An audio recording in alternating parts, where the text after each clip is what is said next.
My name's Ed Piskor. I'm Jim Rugg. Man, we're talking about a cool one today, Jimmy, but first a little business.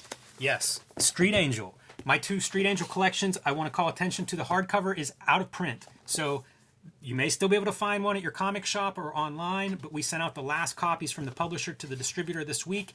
If you want a copy of this, pick it up soon. I include both copies because Street Angel, the Image Collection, Deadliest Girl Alive, is some of my most recent superhero work. I'm very proud of it, full color. This is also available. So if your store is out of the original, pick up the new one. They're both standalone. You can start either place. And this is really my best cartooning, so I like to push it. But as the holidays are coming up, pick up your Street Angel, especially if you want to get a copy of this before its prices go up.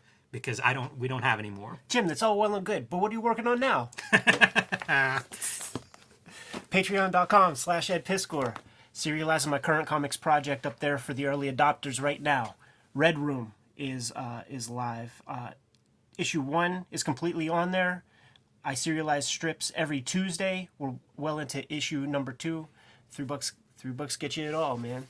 There will be news very soon, within the next couple of weeks, about the print editions of Red Room coming out, man. So stay tuned. But Jim, we have been given an embarrassment of riches when it comes to like comic books, collections, satellite books about comics over these past 10 years. It's like the comics and books that I've been dreaming about have materialized in real life. That's exactly what I was going to say. And, dude, you would see in Kirby Collector that Jack Kirby would do, like, I think it was even before Xeroxes were invented. I think it was like this, like, thermal scan technology or something. It's a wet... They talk about it in the intros, but it's like a wet copy reproduction thing. It was the only machine that would do 11 by 17 at the time, and it starts in the early 70s, I believe. And his son, I think, is who figured out, you should have one of these, Dad.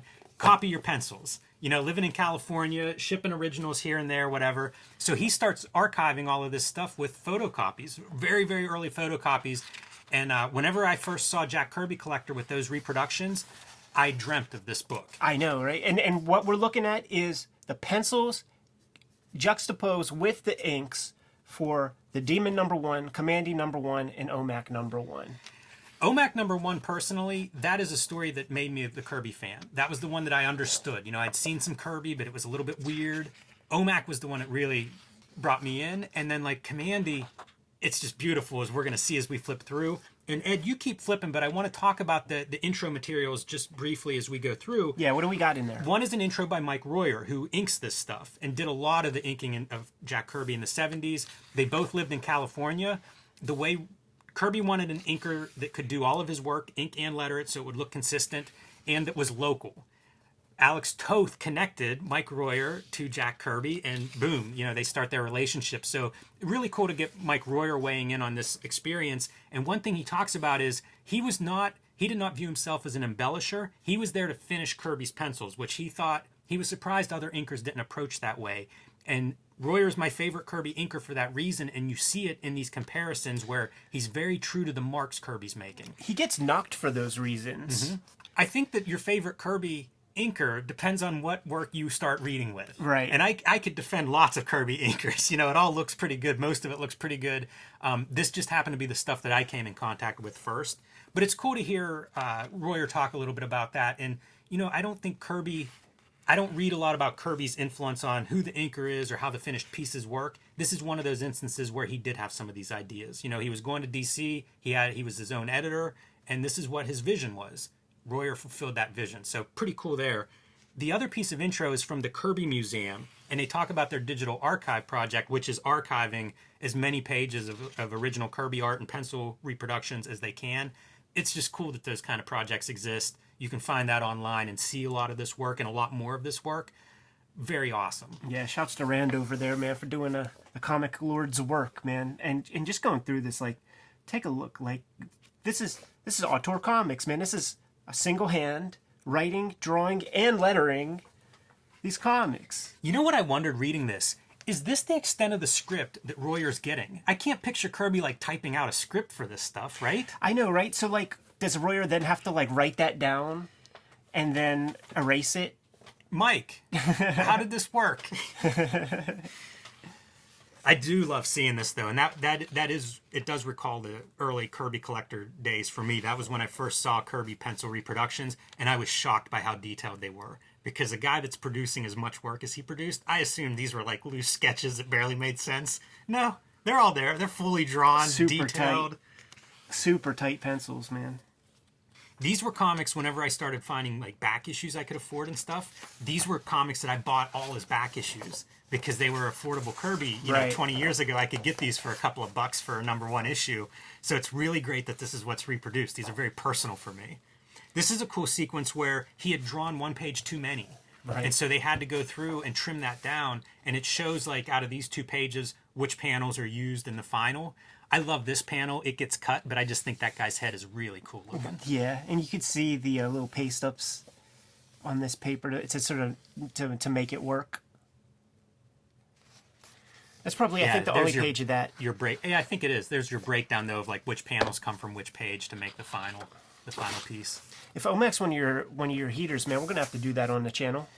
I love that whole series, but like I said, I was buying this stuff when I would find it, and it was just so far removed. This is early 90s, late 80s, early 90s. It was so far removed from like Todd McFarlane or something. And it took me a while to really get into it and understand it. OMAC was the thing. Like that was my gateway. And that's a great series. It's relatively short, but some of the concepts, those sci-fi concepts, really shine.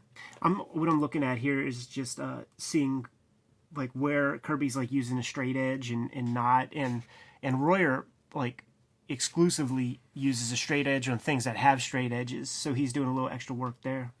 The amount of detail, like look at that background, stuff on the walls, sculpture on the shelves. There's so much detail that goes into it, and then like the costumes, little prints and things on their clothing. It's all in the pencils. Kirby was drawing all of that. Jason Blood's Kenny Wood outfit. Such a bizarre comic. Like, you got D'Artagnan, got like a Yogi. Yeah, the Demon comics is one of the weirder ones. I reread this for our Halloween month, and it wasn't one we ended up covering. But for strangeness, man, this is a really bizarre comic. And then I always love these. This was a panel that, of course, Kirby does a lot throughout the 70s of that close-up of the eyes. Really looks great. Same with like kind of that mystical floor. Little shades of almost a Ditko Doctor Strange, with some of the weirder marks that indicate, mysticism or something. And the beauty of the fact that Kirby writes this actual story, when you get these close-ups of the eyes, it's not Peter Parker saying like, "Hey, Cookies, how you doing?"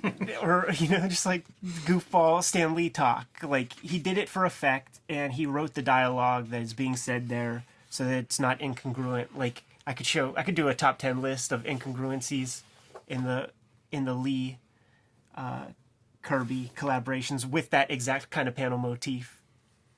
So much energy still in these pages. Really nice inking too. It's great to go back and forth and see some of the... I think Royer's a tremendous inker. Yeah. And, you get to see it in these little background details. Where does he deviate from the typical marks, or where is there something a little extra, maybe in foliage, something you don't see a lot of Jack Kirby drawings. So you get to see that Royer exploring his inking tools. I like this design too. I think that's a really good panel. Yeah, quintessential Kirby piece for sure. This is the era too, man, where Kirby, like, every composition is perfect, and the page as a unit is a beautifully composed mixture of black and white and shapes and stuff. In a lot of ways, this is probably his apex. His skills do decline when he gets into the late 70s and 80s. You see it in the figures and some distortions and stuff. He's still got it all here. And this is all the experience of, creating the Marvel universe and everything, like it's probably the peak of his game in a lot of ways. From a page compositional layout, amazing head, amazing panel and headshot. Now this could be later just in the sketch, in the photocopy or whatever, but it looked like he had 2 open panels laid out here, and Royer made a decision, man, to close off this panel right here. Yeah, hard to tell in the sketch, and possible they talked about it. In that intro, Royer does talk about going over to Kirby's house, and the kids would all be swimming or whatever, and they'd be in their drawings. So, I think that was part of having a guy nearby, so, you could have those conversations. Yeah, Kirby deserved to have a little control over his creations for once at that point. Great splash, man. I'm a fan of the Royer lettering too. Me too, man. I think of it as an evolution of, the bubble letter, and I think it was an inspiration for a lot of the graffiti artists of the 70s, man. Especially when you see this stuff in color, and you think about the fact that they were working together on the Captain America stuff and Black Panther, like the only two like black characters of the Marvel universe at that moment that had their comics. Like those comics resonated in hip hop. I remember distinctly when I got Kamarandi #1 and just being blown away by the beauty of this thing.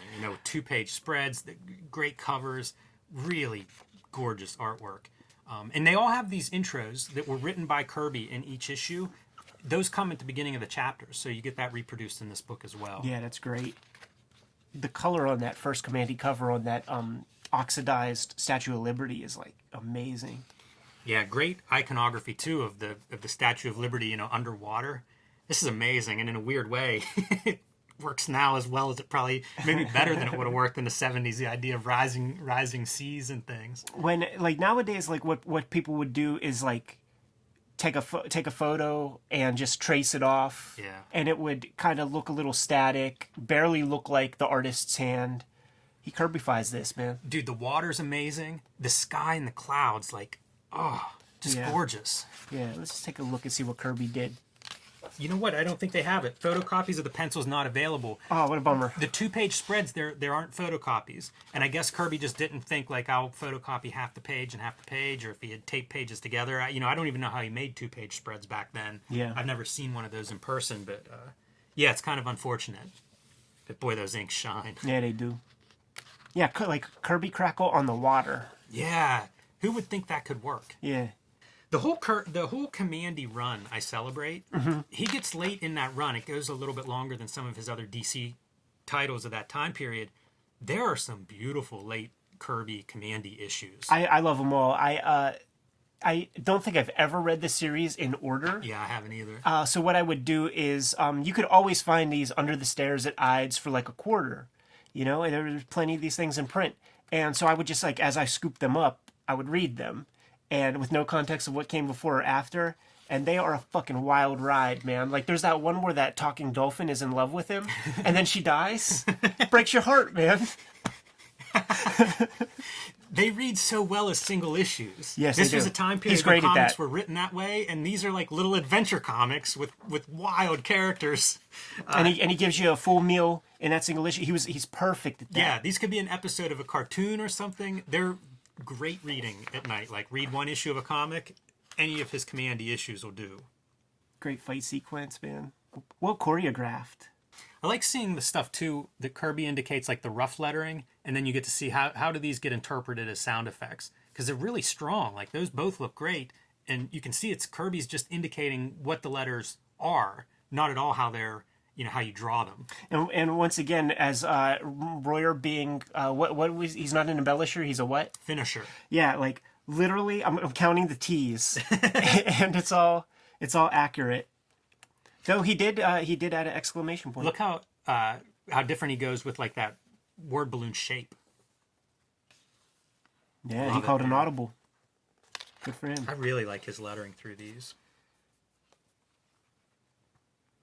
These are the height of, in my mind, of like the toy comics. Sure. Even though there isn't a toy line, it feels like it. Like Yeah. the all ages comics. I think Kirby certainly a lot of his stuff, especially in the late 70s, like post Fourth World, were aimed at all ages stuff. Like Devil Dinosaur is one I think of that's clearly a an all ages, a kid's kind of comic.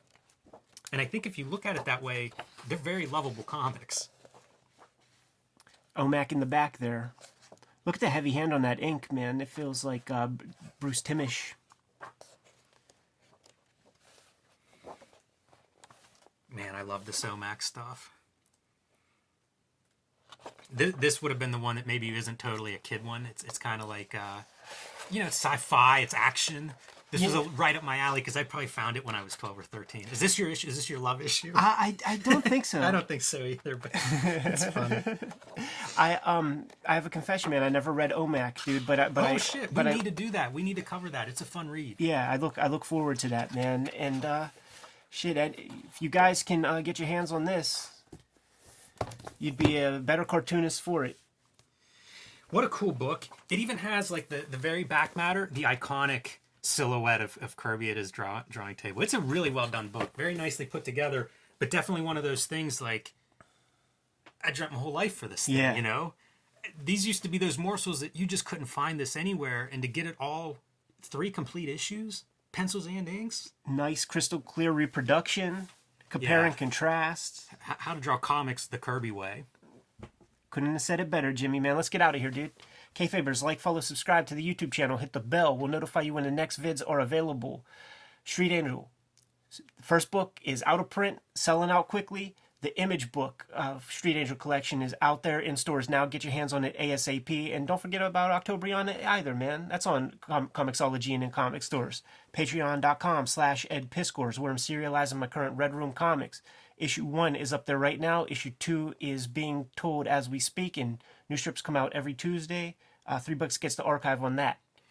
I love so much how this looks on screen, and this reminds me of like the Kirby foreshortening of like the hand coming out, the way that page is going back into the book.